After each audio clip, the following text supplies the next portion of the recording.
Kom igen, Erik.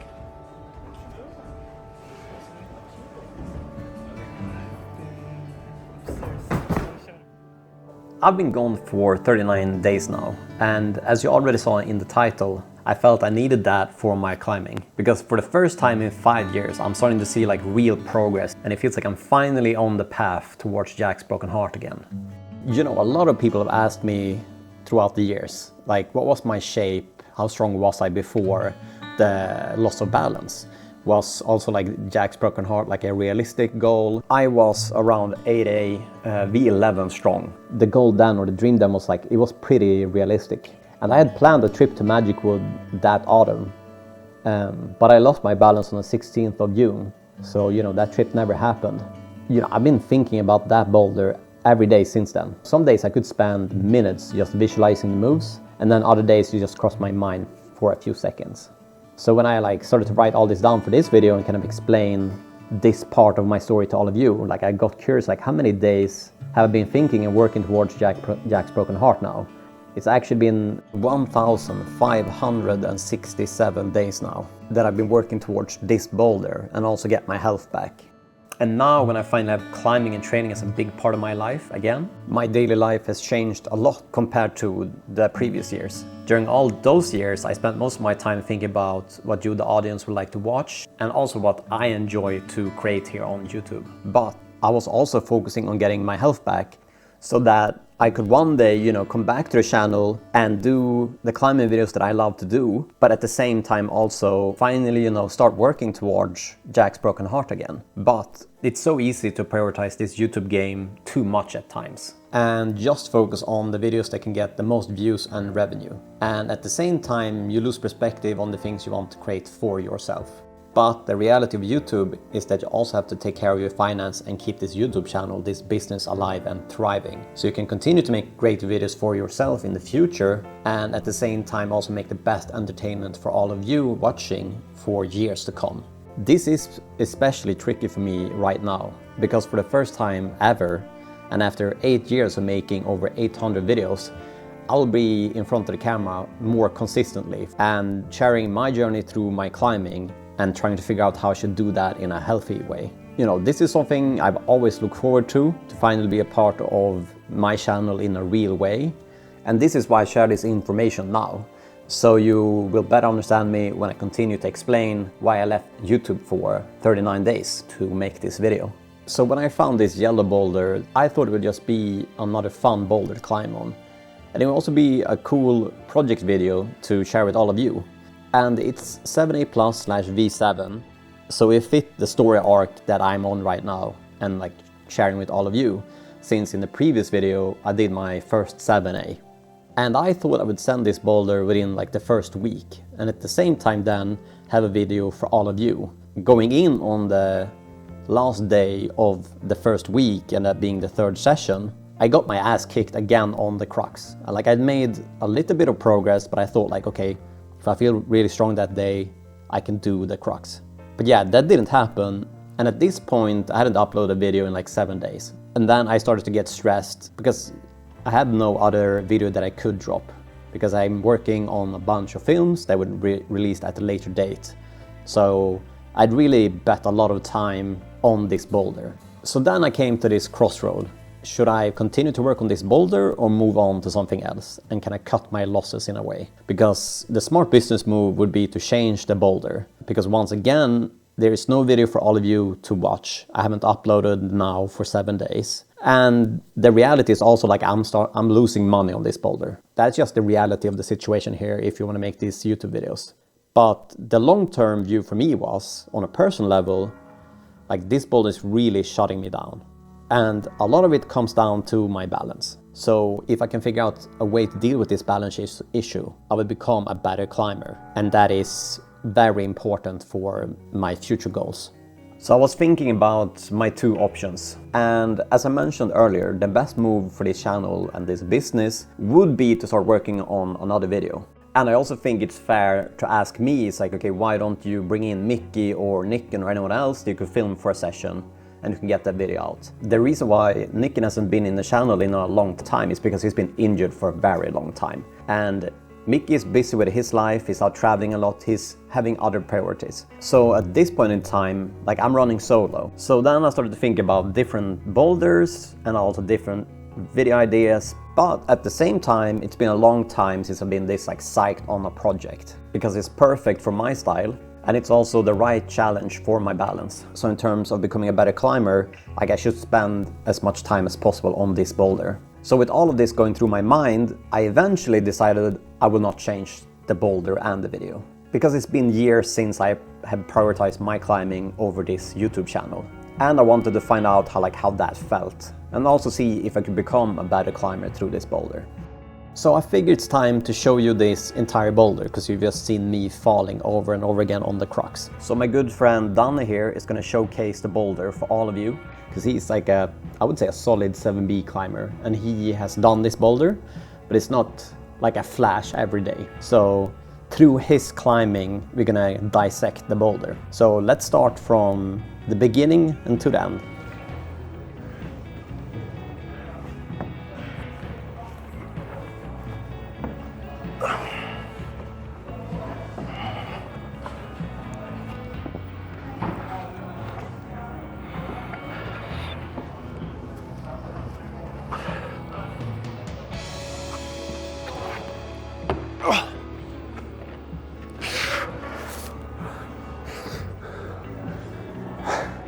Let's just look over his go a second time. So as we can see here, he's doing the match and he goes to this crimp, which I haven't done before, and catches the left hand. That is like the crux, and it's like, I guess it involves kind of 3 moves. And this is the hold and move that I have been struggling with the most over the last three weeks. Because this hold has not much friction and it's also tilted.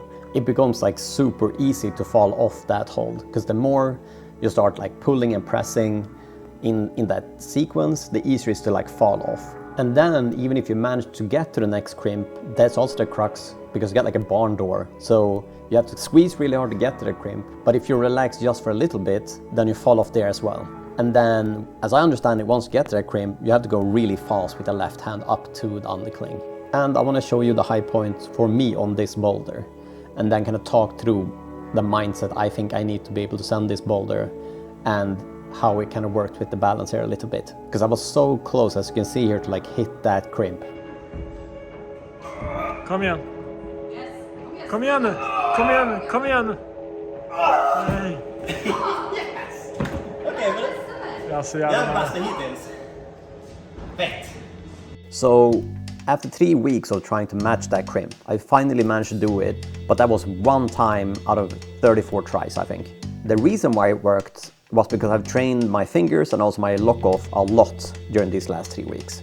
But it's still on the very limit with the balance. So for me to do that match and then going on to the next moves, I have to try as hard as possible, like tense every part of my body without like, you know, losing it mentally. And I think, you know, that's why I love this boulder so much, because it's like, there's something that I need to learn technically, and I haven't learned it yet. So at this point, we're on the 4th week of trying this boulder. And also I think I have 2 more sessions before they take this boulder away. Today is Friday, and then we also have on Sunday. So I have asked for Matilda to join me. You know, she always pushes me that extra inch that eventually makes a big difference if I sand or do not sand. And we always have a great session when we climb together. So Matilda is a very good friend. If I can do this boulder, you know, I'm 1 step closer to Jack's broken heart. So these boulders are very important to me, even though they're inside.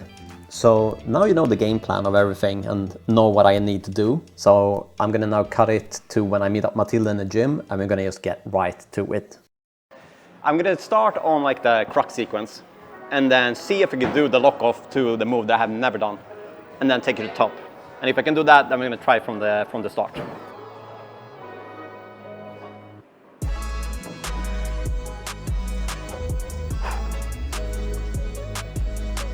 Come on. Nice. Oh wow, so good, so good. Come in. Nice. Nice. That was a really good first try. I'm surprised with the lock-off, that felt really good. Come on, Eric. Yes. Nice. Nice, nice, nice. Super good, super good. Drop the foot. Come on, come on, come on. Ah. I keep slipping off that hole. Ah. Oh no. But you look super solid on the mat. Yeah, it's definitely progress. Like, I'm very happy about that. Yeah. Panic brushing. Oh, oh. Oi. You okay? Yeah. Nice. Come in, Erik. Come on, come on, come on. Yes. Oh. Damn. What happened now? I tried to rely less on the arm and then more on the glutes so I could get even further. But that actually made the balance positioning of it like a lot harder. Come igen. Nice, nice, nice, nice. Ah.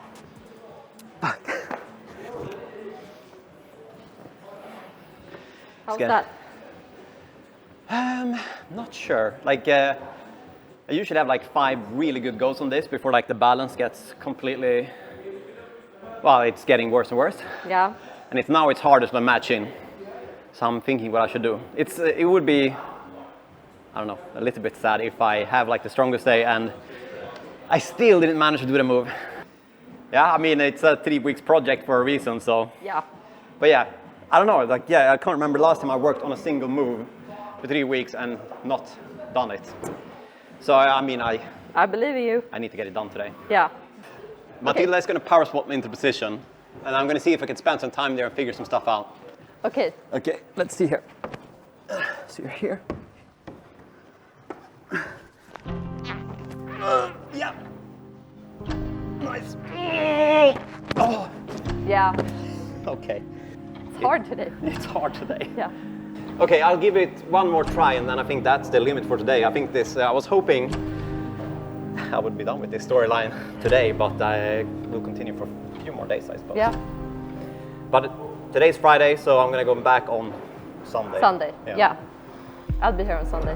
Good. Yeah. Good.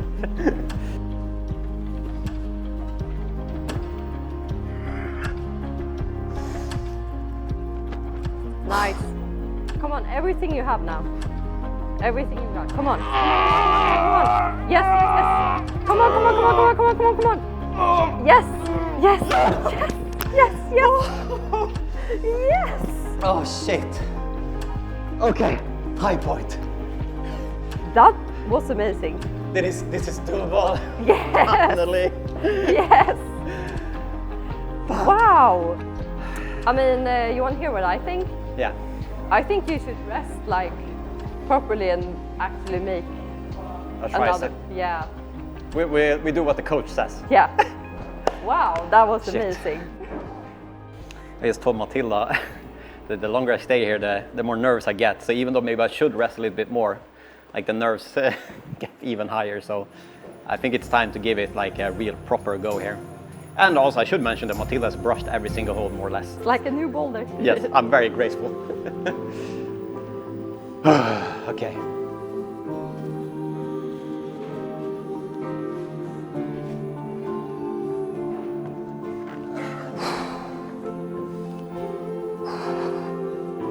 Nice. Super good. Okay, everything you got. Come on, come on, come on. Yes, yes, yes, yes, yes. Yes. Holy shit! What the fuck? What the fuck is that?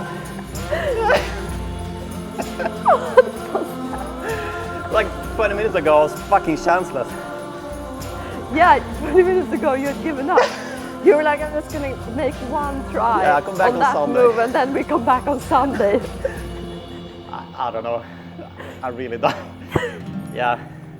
I told this Matilda. Like, if Matilda wasn't here today pushing me, I would have called it a day. Wow, I'm super impressed. That was honestly really, really fucking good. Yeah, it's, I don't know what to say. I mean, Wow. Yeah, I'm kind of speechless, honestly. Yeah. Shit. We need to recompose ourselves. Yeah. Yeah, to be continued. Yeah. Så fucking sjukt alltså. Alltså riktigt sjukt. Du bara gjorde ju liksom. Ja, jag förstår inte. Jag hade också tid för att liksom inte Ja. stressa och gå in i det. Ja. Ja. Riktigt sjukt. So I want to share the things I realized on this boulder. And I've already shared this with Danne, and you will see his kind of crazy progression on this boulder after I've explained everything. First, let's start with the go before the send go. I told myself on this go, I will just try as hard as possible without caring about the moves and the boulder. And I also wanted to see how it felt to try my hardest even before I was at the hard part at the crux. So I could choose when the boulder got hard on my terms. And with all of this, it meant that I started to max out my tension and try hard on the easier move before the crux. So when I got to the crux, I was already like really locked in. This actually took away a lot of the movement from the boulder that the root setters created, and I just kind of bullied the position into my favor. And doing this actually got me to my high point, and I also realized I could try harder and longer than I thought I could. Of course, like this is very stressful both physically and mentally, since you're like pushing yourself that hard for a period of time. I was trying to figure out how many seconds I could do this before I was like too overwhelmed. I looked back at the footage and that was 5 seconds before like I touched the crimp and fell off. That was very interesting to realize before I was on the send go. And before I go further to explain what happened during the send go, I want to share my mental template that I've used for my climbing since I lost the balance. I see these boulders as like a metaphorical dancer in a way. I'm going on a complex dance with this individual. This person will lead me in the dance, putting me in easy and hard sequences, and most of the time I will follow along and move as this dancer wants me to, so I can become a better dancer and climber. So after doing all of this, and when I feel I'm ready, I will dance with this partner and follow along the rules of the dance, and hopefully I can complete it in like a very nice, controlled, flowy way. And this approach will make me a better climber slash dancer in this metaphor. And if you do this over a long period of time, you will learn to try hard, you will learn to do complex sequences, and you will have a continual growth within your climbing slash dancing journey here. And overall, you know, it's a pretty good deal. But here comes the big drawback with this approach. If you always follow your dancer and only try hard when the dancer tells you, you lose perspective of your max power and what you can do when everything is on your terms. There's like a big difference in trying hard with what the dancer feels you should try hard compared to what you feel you want to try hard on, and also in what way you want to try hard.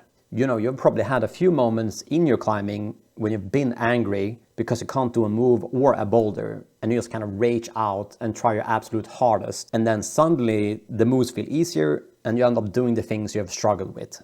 This is what happened for me on this boulder. I realized after my send go, I had forgotten how to try hard on my terms, and I didn't know how strong I was actually. This is why I was so shocked after the send, because like I just couldn't accept that I was like, oh, I am actually this strong. So with all of this, I'm of course gonna continue to spend most of my time with this dancer, this boulder problem in the future, and do that dance so I can get better at climbing. But I will also spend each session to try my hardest on the same boulder, kind of ignoring the dance, ignoring the rules of the boulder, so I don't lose the perspective of my strength. So I hope all of this makes sense. And, you know, if I hadn't spent this time on this boulder, I'm not sure when I would have realized all these things. All these ideas and this approach is what I shared to Danne. So I'm going to show you his progress on the boulder, because you saw in the beginning like he can do this boulder, but it's not in a controlled way and it's not a flash every time. So let's take a look at Danne's go here when he applies this mindset and this approach on this boulder.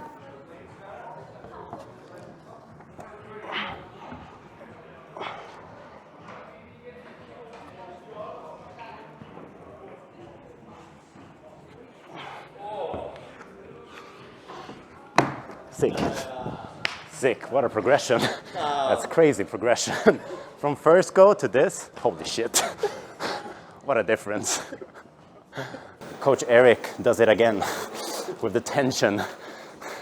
Now you know where I've been for the last couple of weeks and what I've been up to, and hopefully you could try this advice out or this perspective and see what kind of results you get. While I was doing or like pursuing this boulder, I also kept myself busy to work on these films that I mentioned. A lot of the footage they've seen with Matilda, Mickey and Theo from outside is actually from a film that's now live on Patreon. It's kind of flash or die on that on like a first ascent.